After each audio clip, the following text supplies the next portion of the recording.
నమస్తే. ఇన్నాళ్ళు నన్ను సపోర్ట్ చేస్తూ, ఎంకరేజ్ చేస్తూ మీ ప్రేమని నాకు అందిస్తున్న ప్రతి ఒక్కరికి కృతజ్ఞతలు. అలాగే ఈ వీడియో కూడా ఖచ్చితంగా మీకు ఉపయోగపడుతుంది. లైక్, షేర్ అండ్ సబ్స్క్రైబ్ చేసి మీ సపోర్ట్‌ని నాకు అందించండి. అలాగే ఈ వీడియో పట్ల మీకున్న అభిప్రాయాన్ని కామెంట్ సెక్షన్‌లో కామెంట్ చేసి తెలియజేయండి. ఇప్పుడు వీడియోని చూద్దాం. నమస్తే, వెల్కమ్ టు అవర్ ఛానల్. నేను పద్మిని. ప్రస్తుతంతో పాటు ప్రముఖ ఆధ్యాత్మికవేత్త, ప్రముఖ న్యూమరాలజిస్ట్, లక్ష్మీ నరసింహస్వామి ఉపాసకురాలు శ్రీమతి స్రవంతి గారు ఉన్నారు. మాట్లాడతాం. నమస్తే అక్క. నమస్తే పద్మిని. అక్క, బోర్డు మీద ఏం రాశారు? Energy circle. Okay. About what?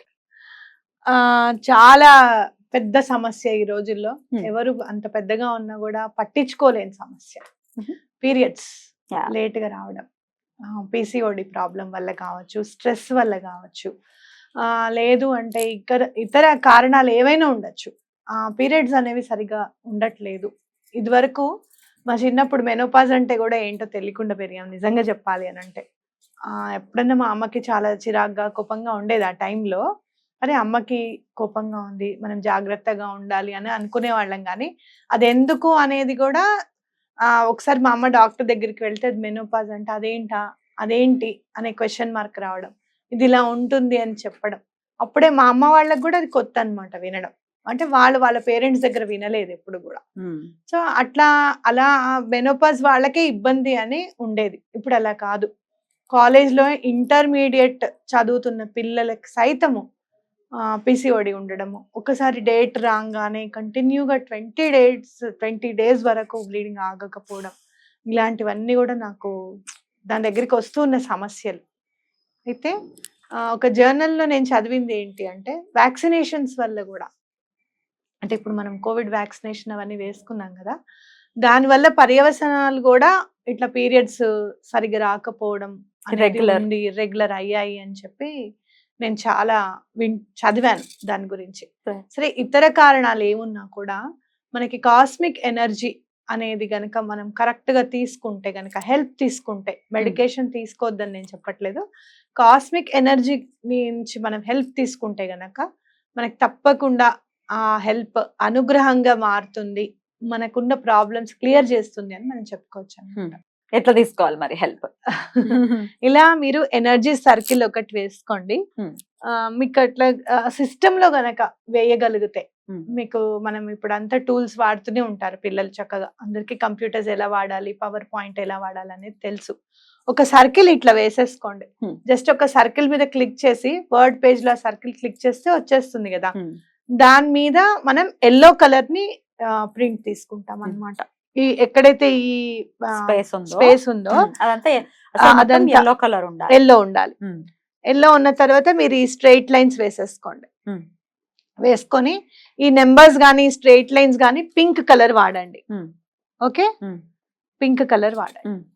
So ఈ నెంబర్స్ ఏంటి, మనకి పీరియడ్స్ మనకి టైం కి రావాలి అని చెప్పి. అంటే మన మామూలుగా క్లాక్ లో 12 digits ఉంటాయి కదా, అట్లానే మనం 12 digits వేసుకుందాం. 12 ఏంటి మరి ఇక్కడ ఉంది? అంటే క్లాక్ లో ఉన్న డిజిట్స్ వేరు, ఎనర్జీ సర్కిల్ లో మనం ఈ రకంగా వేసుకోవాలన్నమాట. ఇక్కడ చూస్తే నువ్వు యాంటీ క్లాక్ వైజ్ కూడా వేసుకుంటున్నాం. జనరల్ గా మనం ఏమైనా ఇంటెన్షన్ అనుకుంటాం, అది క్లాక్ వైజ్ గా వెళ్ళిపోతూ ఉంటుంది. పీరియడ్స్ రావాలి, మా అమ్మాయికి డేట్ వస్తే బాగుండు అనేది మనం సహజ సిద్ధంగా టైం ప్రకారంగా అనుకుంటున్నదే. అంటే ఈ సర్కిల్ లో ఎట్లయితే మనం ఇంటెన్షన్స్ పాస్ చేసుకుంటున్నామో, ఈ యాంటీ క్లాక్ వైజ్ కూడా మనకి హెల్ప్ ఉండాలి. ఆ హెల్ప్ అనేది ఈ నెంబర్స్ తో వస్తుంది అనమాట. మనం వెనక్కి వెళ్ళి అనుకోలేం కదా. ఇక్కడ మనం ఎనర్జీ ఎట్లా యూజ్ చేస్తున్నాం అంటే, రౌండ్ అబౌట్ ఈ రౌండ్ ఎలా అయినా సరే మనకి మంచి జరిగి వాళ్ళకి పీరియడ్స్ రావాలి అని చెప్పి కోరుకుంటున్నాం అనమాట. సో ఇక్కడ మనం ఏం చేస్తున్నాము, ఈ 1 2 3 4 5 6 7 8 9 10 11 12 ని ఇలా వేసుకుంటున్నాం. వేసుకొని లోపల మనం ఏం రాస్తున్నాం మీకు కూడా రాసిస్తాను, డిస్ప్లే చేయండి. లేకపోతే కనుక కొంచెం దగ్గరగా మీరు స్క్రీన్ షాట్ తీసుకొని క్లోజ్ ఇలా అనుకుంటే వస్తుంది. హోస్ లో సేజ్ విత్ లవ్ బి అని రాసుకుంటాం. ఇక్కడ కూడా కొంచెం పెద్ద సర్కిల్ వేసుకోండి. నేను ఇక్కడ స్పేస్ లేక కింద రాశాను. ఇక్కడ మళ్ళీ balance, learn, dipole, restore, B, flow. ఎక్కడ రాయాలి? ఇక్కడ దీని కిందే ఈ 26 hertz కింద ఇది రాయాలన్నమాట. అంటే మనం ఇంత పెద్ద సర్కిల్ వేసుకున్నాం అనుకోండి, ఇమాజిన్ చేసుకోండి. పెద్ద సర్కిల్లో ఇది వస్తుంది. అదే రాయడానికి సిస్టమ్ లో ఎందుకు చెప్తున్నాను అని అంటే ఈజీగా మీరు వేసుకోవచ్చు. లేదు మీకు అట్లా సిస్టమ్ సిస్టమ్ లో లేదు అదే సిస్టమ్ ప్రశ్న. లేదు అని అంటే A4 సైజ్ పేపర్ మీద ఒక ప్లేట్ పెట్టుకోండి చక్కగా, సర్కిల్ ఎక్కడ వంకర కాకుండా. A4 size paper, yellow colour paper కావాలి. ఎల్లో తీసుకోండి. అయితే లేదు chart అంటే కనుక తెచ్చుకోవచ్చా చార్ట్ అక్క? తెచ్చుకోవచ్చు. మంచి idea, very good. Padmini is intelligent. Thank you సాంగత్యం. ఐడియా రావడం గొప్ప. అయితే ఎల్లో కలర్ చార్ట్ Chart కూడా తెచ్చేసి. తీసుకోవచ్చు, ఎల్లో కలర్ పేపర్ ఏదైనా కూడా తీసుకోవచ్చు మీరు. అప్పుడు ఏం చేయాలి, మనము పింక్ కలర్ స్కెచ్ తో దీన్ని నీట్ గా చక్కగా మీరు ఎక్కడ వంకర్ లేకుండా స్కేల్ తో చక్కగా వేసుకొని నీట్ గా రాసుకోండి. ఈ రెండు రాసుకోవాలి. ఈ రెండు రాసేసుకున్న తర్వాత ఆ చార్ట్ మీద మీరు వాటర్ బాటిల్ గానీ గ్లాస్ ఉండాలి. గ్లాస్ వాటర్ బాటిల్ ఉండాలి, గాజు గ్లాసే ఉండాలి. మీరు నన్ను ప్లాస్టిక్ ఉందండి మా ఇంట్లో, గాజు గ్లాస్ కి ప్లాస్టిక్ మూత ఉందండి, ఇవన్నీ అడగద్దు. ఓకే, గాజు గ్లాస్ కి ప్లాస్టిక్ మూత ఉన్నా పర్వాలేదు, కానీ గాజు గ్లాసే ఉండాలి. జార్ తీసుకోండి చక్కగా, ఎందుకంటే వాటర్ ఎనర్జైజ్ అవ్వడం అనేది, ఎక్కువ వాటర్ ఎనర్జైజ్ చేసుకోవాలి. మనం ఇక్కడ ఎలిమెంట్ వాటర్ ని తీసుకుంటున్నాం, ఎందుకంటే మనము అన్ని ఎలిమెంట్స్ లోకి వెళ్ళా గాలిని మనం తీసుకొని వదిలేస్తూ ఉంటాం కదా, అలానే వాటర్ ని ఎక్కువగా మనం ఇష్టపడి తాగుతాం. చల్ల నీళ్ళు తాగామనుకో ఇప్పుడు ఎంత ప్రశాంతంగా ఉంటుంది మనకి, అనే కదా. సో అట్లా మనం వాటర్ ని ఫీల్ అవుతూ తాగాలన్నమాట. ఎవరైతే పీరియడ్స్ కోసం వెయిట్ చేస్తున్నారో వాళ్ళు అది ఎలా ఎనర్జైజ్ చేసుకోవాలంటే, ఈ చార్ట్ మీద ఆ గాజు గ్లాస్ ని పెట్టేస్తే అది తప్పకుండా ఎనర్జైజ్ అవుతుంది. అయితే కొంచెం వాటర్ టేస్ట్ కూడా మారుతుంది. అవునా, ఎలా? ఎందుకంటే ఇక్కడ మనం 26 హెర్ట్జ్ ఫ్రీక్వెన్సీ తీసుకుంటున్నాం. ఎలాంటి టేస్ట్, ఏం మారుతుంది? కొంచెం చప్పగా అవుతాయి వాటర్. ఓకే, డిఫరెన్స్ తెలుస్తుంది మీకు తప్పకుండా. అన్లెస్ అండ్ అంటిల్ మీరు ఈ మధ్య చాలా పొరపాటు చేసేది ఏంటి అని అంటే, వాటర్ ప్యూరిఫైర్స్ పెట్టుకొని దాంట్లో వాటర్ స్వీట్ గా ఉండడానికి స్వీట్నెస్ వాడుతున్నారు, కెమికల్స్ వాడుతున్నారు. అది ఎటువంటి పరిస్థితుల్లోనూ వాడకండి. చప్పగానే ఉండాలి. జస్ట్ అది ఎట్లయితే క్లెన్స్ చేస్తుందో అలానే క్లెన్స్ చేసేసుకోండి. ఆర్ఓ ప్రాసెస్ ఎట్లయితే క్లెన్స్ చేస్తుందో అలానే చేసుకోండి. ఏమండి ఇది కొంచెం ఇవి వాడితే మీకు కాస్త వాటర్ టీగా ఉంటుందండి అని ఇచ్చేవి ఏవి కూడా కెమికల్స్ వాడకండి. అర్థమైందా? అలా ఆ వాటర్ లో టేస్ట్ మారితే మీరు అయ్యో వాటర్ ఏమైనా పాడైందా, ఇదేంటి ఇలా ఉన్నాయని అనుకోకండి. ఆ ఫ్రీక్వెన్సీని వాటర్ తీసుకుంది కాబట్టి వాటర్ మారింది అనమాట, ఎనర్జీ మారింది వాటర్ ది, కాబట్టి మీకు టేస్ట్ డిఫరెంట్ గా అనిపిస్తుంది. భయపడద్దు.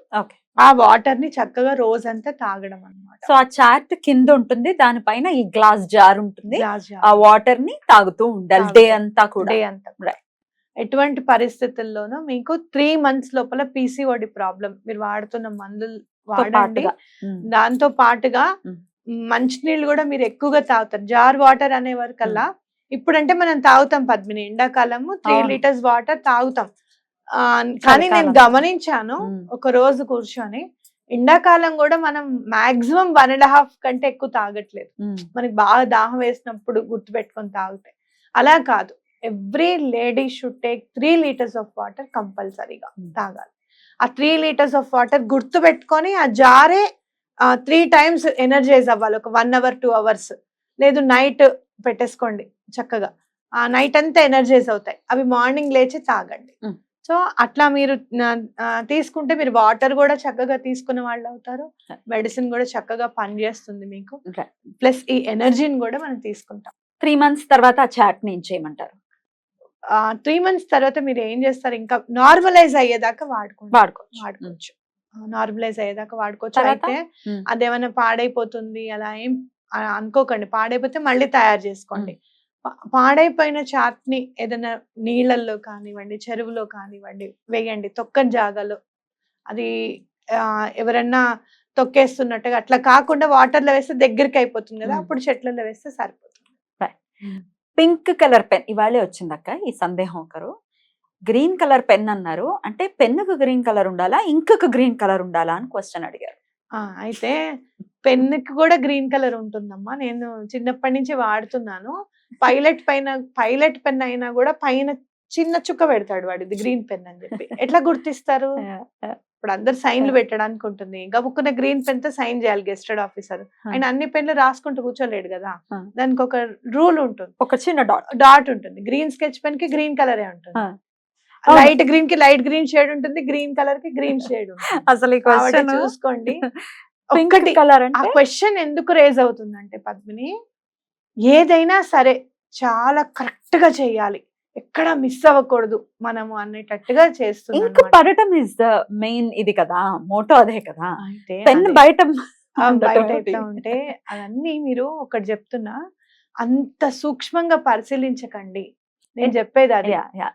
దాని దగ్గర ఉండిపోతే ఇది చేయలేము చేయలేము. ఒకటి అంత చిన్న చిన్నగా పరిశీలించుకుంటూ వెళ్తే ప్రతిదీ అవాంతరంగానే కనిపిస్తుంది మనకి. ముందుకు వెళ్ళలేము ఇంకా. Yeah. ఎవరన్నా వచ్చి ఇప్పుడు ఫర్ సపోజ్ గుమ్మడికాయ పగిలిపోయి కుళ్ళి నీళ్లు పడిపోతుంది. సో వాట్ ఏమి కాదు, ఎవరో బాధపడ్డారు, ఎవరో కన్ను పడింది, పాపం మనకేం కాకుండా అది పగిలిపోయింది అని చెప్పి నేచర్ కి దండం Yeah. పెట్టుకొని అది తీసేసి ఇంకోటి చక్కగా క్లీన్ పెట్టేసుకుంటాం. చేసుకొని ఇంకోటి పెట్టేసుకోవడమే. పగిలిపోయిందండి ఏమవుతుందంటారు అని 10 మంది దీన్ని యూనివర్స్ హెల్ప్ ఎలా తీసుకోవచ్చు అనే విషయంలో చాలా బ్యూటిఫుల్ గా ఎక్స్ప్లెయిన్ చేశారు. డెఫినెట్ గా ఈ ఎనర్జీ సర్కిల్ బోల్డ్ అంత ఎనర్జీని ఇచ్చి, పాజిటివ్ ఎనర్జీ ఇచ్చి పీసీఓడి సమస్య ఆడపిల్లలకి తగ్గిపోవాలని మనస్ఫూర్తిగా కోరుకుంటూ thank you so very much అక్క. నమస్తే. నమస్తే.